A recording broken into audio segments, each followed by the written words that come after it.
You're done here, Amara.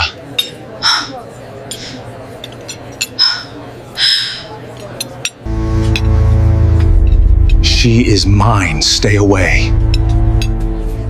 You're done here. The restaurant fell into a suffocating silence as the jazz music seemed to die mid-note. Joo-Won Kang's broad, suit-clad shoulders blocked out the light of the chandelier as he leaned heavily over the table. He didn't look at Amara. His intense, severe gaze was fixed entirely on the man sitting across from her.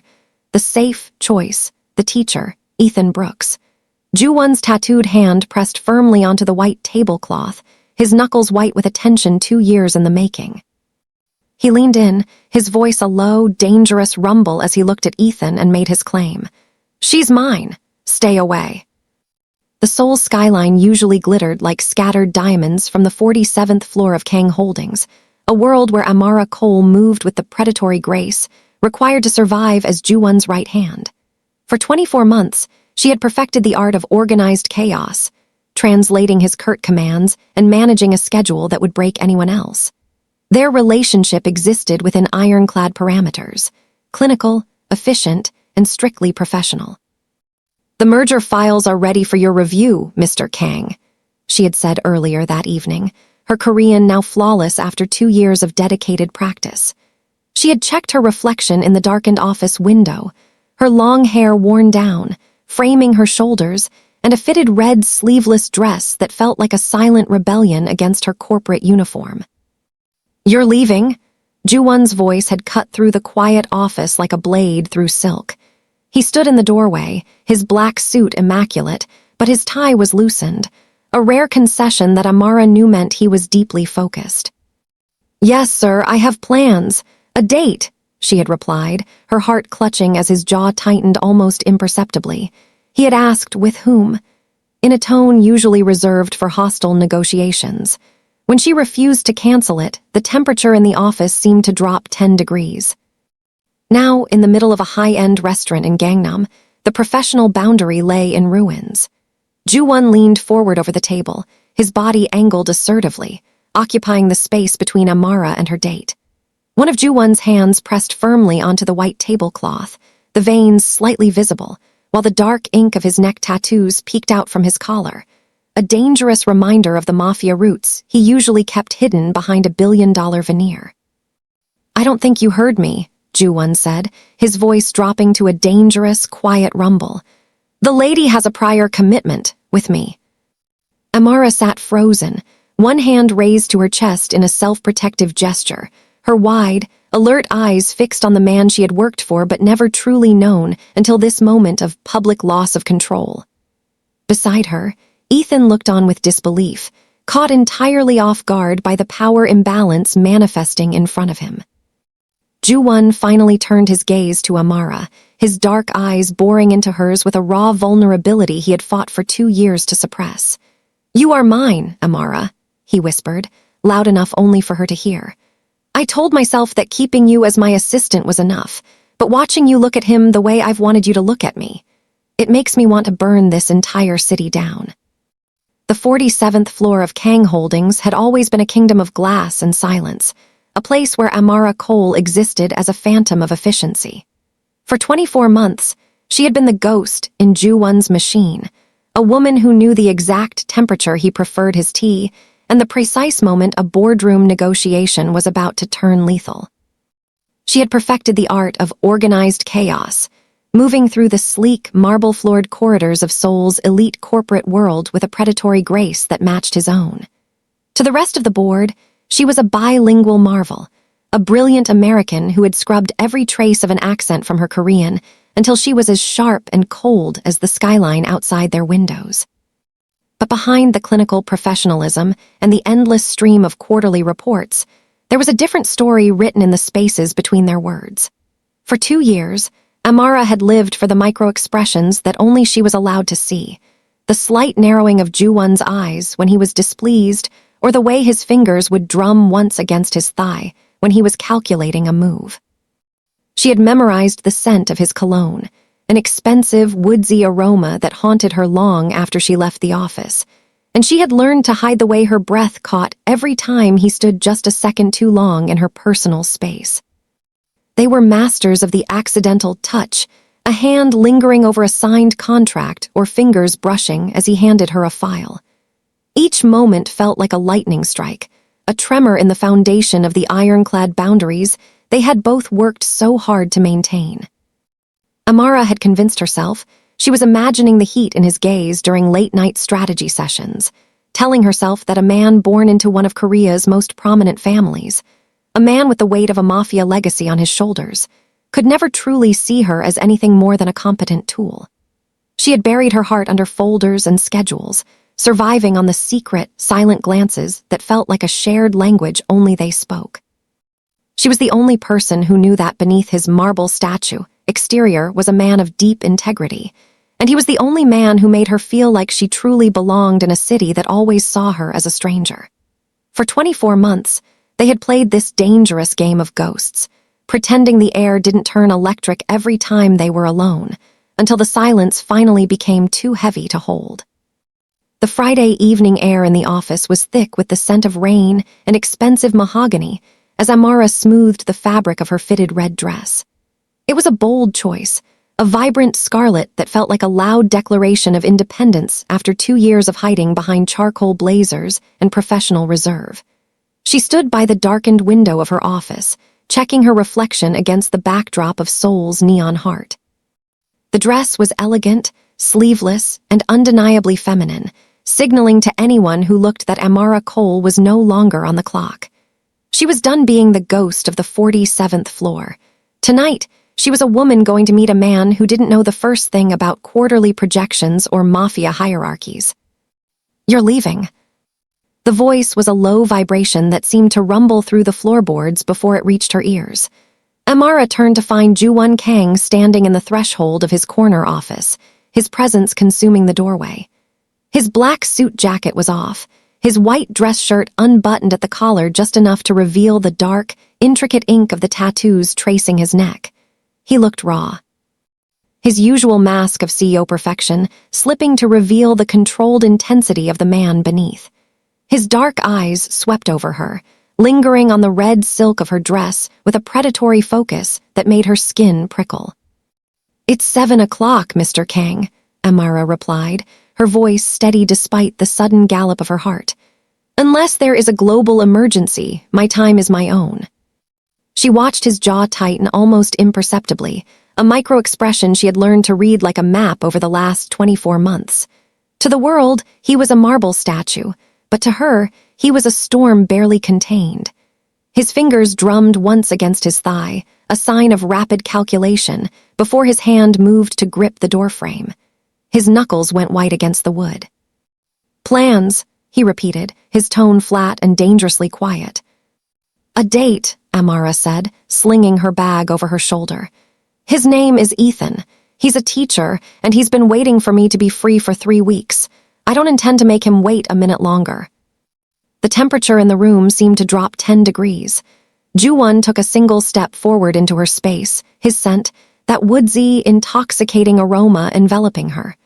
For a moment, the professional boundary they had guarded for 2 years felt as thin as paper, ready to ignite. He didn't speak, but the silent, possessive fire in his eyes told her everything. He didn't just want her in the office. He wanted her everywhere, and the realization that she was walking toward another man was the spark that was finally going to burn their carefully constructed world to the ground. The ambience of the restaurant was a curated blend of low-lit luxury and soft, wandering jazz, a world away from the sterile glass of the 47th floor. Across the table, Ethan Brooks was saying something about his students, his expression earnest and uncomplicated, but Amara found it difficult to focus. Even in her red dress, sitting in a room full of strangers, the ghost of the office clung to her. She felt the phantom weight of Joo-Won's gaze, the way he had looked at her before she walked out, his knuckles white against the doorframe. She took a slow sip of her wine, trying to ground herself in the safety of a normal man's company, but the air in the room suddenly shifted, turning heavy and electric. The jazz music didn't stop, but it seemed to die in her ears the moment the front doors opened. A cold draft swept through the warmth of the dining room, and then she saw him. Joo-Won Kang moved through the crowded tables with a predatory grace that made the other patrons look like statues. He was back in his jacket, his presence so immense and dark that it seemed to swallow the candlelight as he approached. Every head turned, sensing the arrival of a man who didn't ask for space but took it as his birthright. "You're done here." The voice cut through the soft music like a blade through silk, sharp, precise, and absolute. Ethan blinked, his fork frozen halfway to his mouth, his face a mask of alarm and disbelief. He looked up at the broad-shouldered man looming over their table, but Joo-Won didn't even acknowledge his existence. Joo-Won's focus was an incinerator, fixed entirely on Amara. He leaned forward, his tattooed hand pressing firmly onto the white tablecloth between them. The dark ink on his neck and hand looked lethal against the pristine linen, a silent warning of the mafia legacy he usually kept hidden behind his billionaire title. "Mr. Kang," Amara whispered, her hand flying to her chest as her breath caught in her throat.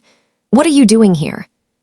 "I'm reclaiming my time," he rumbled, his voice dropping to a dangerous, possessive frequency that vibrated through her very bones.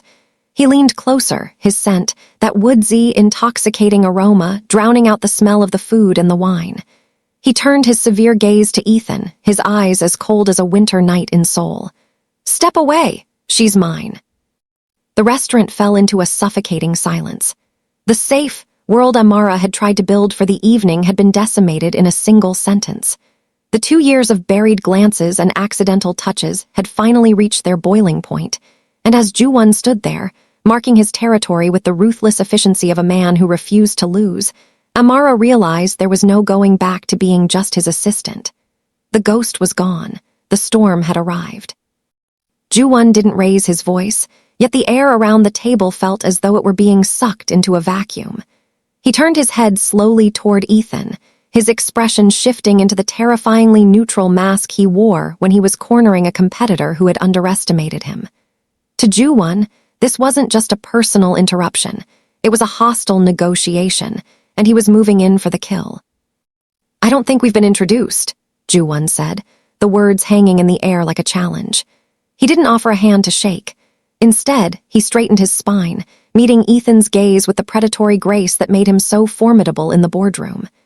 Ethan, caught entirely off guard, stammered a confused greeting, but Joo-Won cut him off with the surgical precision of a man who could buy and sell companies with a single phone call.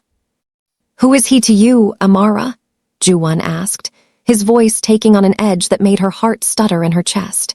He ignored Ethan entirely now, his dark eyes boring into hers as if searching for a tremor in her foundation.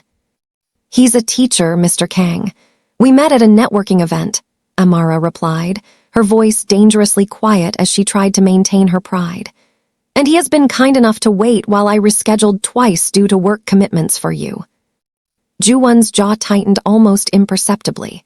The idea of an uncomplicated man taking her to dinner, someone who didn't know the difference between her professional smile and her real one, clearly made him want to burn the entire city down. He turned back to Ethan, his eyes as cold as a marble statue. "Ms. Cole has unfinished business," Joo-Won stated, his tone flat and absolute. "I'll have my staff settle the bill and arrange a car for your departure, but as of this moment, this date is over." Ethan looked at Amara, seeing her shock and the wide, alert eyes she lifted toward the standing man. He saw the way Joo-Won's hand gripped the table with enough force that his knuckles went white. Realizing he was outmatched by a man of controlled intensity who refused to shrink from confrontation, Ethan retreated. As Ethan stood to leave, Joo-Won took a step forward, closing the distance and stopping just within Amara's personal space. The scent of his woodsy cologne haunted her thoughts as he leaned down. "I told you to cancel it," he whispered, his voice rough with a raw vulnerability. "I told you not to go to him."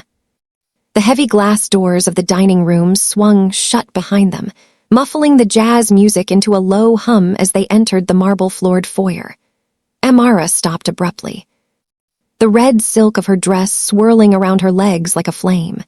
She turned on her heel, her wide, alert eyes flashing with a mix of shock and rising heat.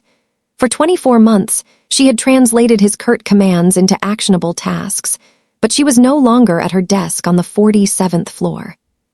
"What the hell was that, Joo-Won?"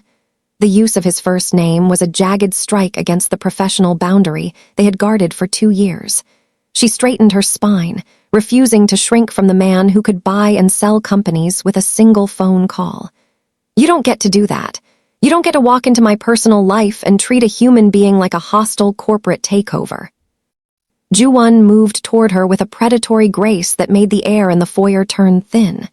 He stopped just within her personal space, close enough that the woodsy scent of his cologne haunted her senses, its familiarity now feeling like a trap. His jaw tightened, and his dark eyes fixed on her with an intensity that made her breath catch. "I told you to cancel it," he repeated, his voice dropping to that dangerous, quiet rumble that usually signaled a competitor's ruin. "I told you that you weren't going. And I told you that my time after 7 belongs to me," Amara shot back, her voice dangerously quiet but steady. "You are my employer, not my owner. I have given you 2 years of my life, managed your impossible schedule, and reorganized my entire world around your demands. But you do not own the right to tell me who I can have dinner with." Joo-Won's hand shot out, his fingers wrapping around her wrist, not hard enough to hurt, but firm enough to stop her heart mid-beat. The touch sent electricity racing up her arm, a tremor in the foundation of their carefully constructed relationship. The ink of his tattoos looked dark and lethal against her smooth skin, a reminder of the mafia roots he usually kept hidden behind a billionaire veneer. "You think this is about work?" He stepped closer, his knuckles white as his grip tightened imperceptibly. The stoic mask she had seen him wear for 2 years finally fractured, revealing a raw vulnerability beneath the controlled intensity. "You think I tracked you across the city because of a schedule. I can't stand the thought of you with someone who doesn't know the difference between your professional smile and your real one. I'm not dictating your life, Amara. I'm losing my mind because of it." The interior of the black sedan was a vault of leather and shadows, the hum of the engine the only sound against the drumming of rain on the roof. Joo-Won sat in the corner, his broad shoulders casting a silhouette that seemed to absorb the passing streetlights of Seoul. He had released Amara's wrist, but the electricity of the touch still vibrated in the small space. Amara leaned against the opposite door, her red dress a vivid splash of color in the gloom, her breath still shallow from the confrontation in the foyer. "You had no right," she whispered, her voice trembling with the weight of 2 years of suppressed frustration. "To embarrass me like that, to treat me like property, it's over the line, Joo-Won." Joo-Won didn't look at her at first. He stared out the window at the blurred diamonds of the city, his jaw set in a line of controlled intensity. When he finally spoke, his voice was rough, a confession torn from somewhere deep inside him. "I know I have no right. I've told myself that every single day for 24 months. He turned toward her, his dark eyes searching hers with a raw vulnerability that left her defenses in shambles. "You think this started tonight? I've wanted to burn this entire city down since month 3. Amara's heart stuttered. "I watched you walk into that office every morning, brilliant and beautiful, challenging me in ways no one else dared to. I've been in love with you since the day you told me my merger strategy was lacking vision, and then redesigned the entire approach in 48 hours. The dam had broken, and the words rushed out now that the silence was finally gone. "I stayed silent because I am your employer. I hold all the power, and any move I made would be predatory. I kept my distance because your professionalism was proof that you didn't feel the same." He reached out slowly, his thumb tracing the line of her pulse, feeling how fast her heart was racing to match his own. "But seeing you with him, seeing someone else have the right to make you laugh or kiss you goodnight. I couldn't breathe, Amara. I couldn't let it happen." Amara stared at him, her mind reeling as she replayed every late night and every accidental touch through this new, terrifying lens. The man who faced down corporate raiders without blinking looked almost desperate, waiting for her to say anything that would bridge the impossible distance between them. The silence following Joo-Won's confession was thick, vibrating with the confession of a love that felt as dangerous as it was deep. Amara looked at the man beside her, the billionaire, the mafia heir, the person she had served for 2 years, and realized that while his heart was open, the power in the car was still tipped entirely in his favor. She pulled her hand back, her wide, alert eyes meeting his severe gaze with a newfound clarity. She had been the ghost of the 47th floor for long enough, and if they were to bridge the gap between them, it couldn't be as a master and his assistant. "You say you've wanted to burn the city down for me," Amara said, her voice steadying as she straightened her spine against the leather seat. "But you still treated me like a possession in that restaurant.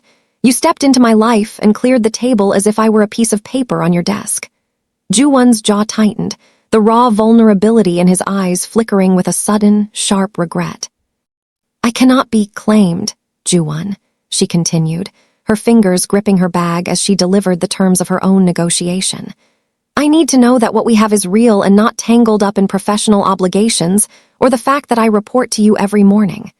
She took a breath, the weight of the 2-year secret finally lifting to make room for her ambition.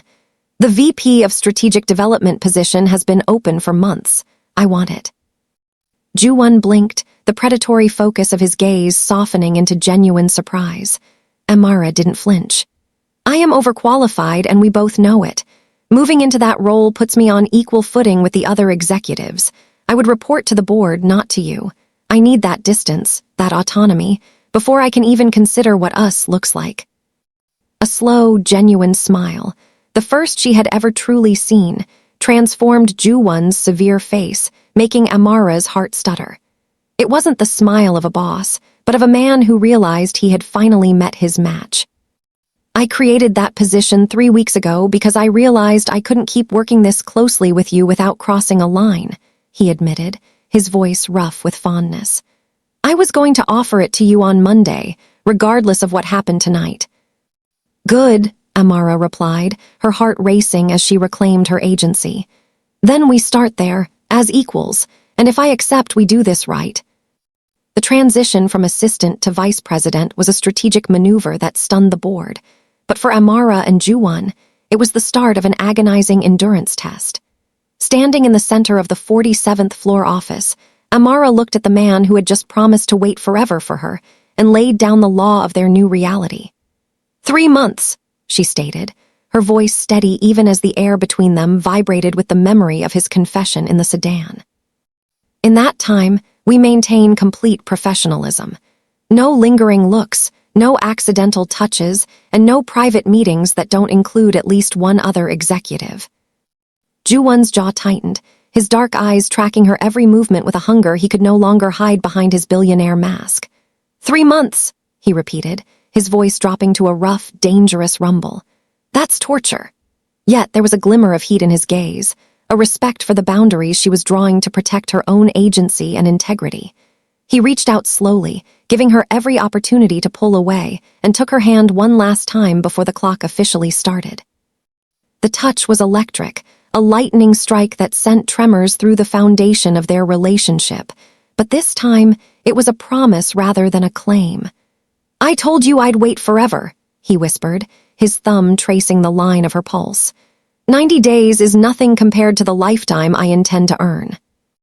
They had to prove that their connection was more than just the adrenaline of late nights and shared takeout orders. Amara needed to know that their attraction could survive the cold light of day, stripped of the professional obligations that had defined them for 2 years. She pulled her hand back, the loss of his warmth immediate and sharp. "We give the gossip mill nothing to work with," she added, her wide eyes lifting to his severe gaze. "I won't have my merit questioned because of who I am to you." Joo-Won nodded slowly, the professional mask sliding back into place, though his eyes remained warm with a tenderness that made her heart ache. The no-touching rule was officially in effect, turning every board meeting into a minefield of restrained desire and every shared elevator ride into a test of will. They were 2 equals now, building a foundation of respect in a world that would rather see them burn. The office of Kang Holdings was unusually quiet when Amara arrived at 7:00 a.m., but she knew Joo-Won was already there. He was always the first in and the last out, a workaholic who treated the company as his living, breathing child.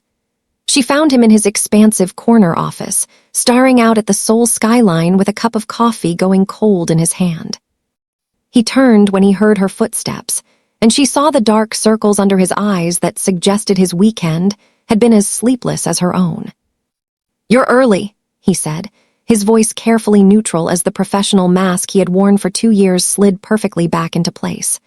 Amara set her bag down, moving to stand beside him at the window, her navy suit tailored and confident, her curls styled in a way that was distinctly her own. She was done hiding parts of herself to fit into spaces not designed for her. If they were to do this, she would do it as her most authentic self. "I've made a decision," she said, her heart racing but her voice steady. "I'm accepting the VP of Strategic Development position, and I'm going to excel at it because that's what I do." She looked him in the eye, needing him to understand the gravity of the shift. "I need to be so undeniably good at this job that the whispers don't matter. I need that for me, not for them." Joo-Won nodded slowly, promise and respect flickering in his dark eyes.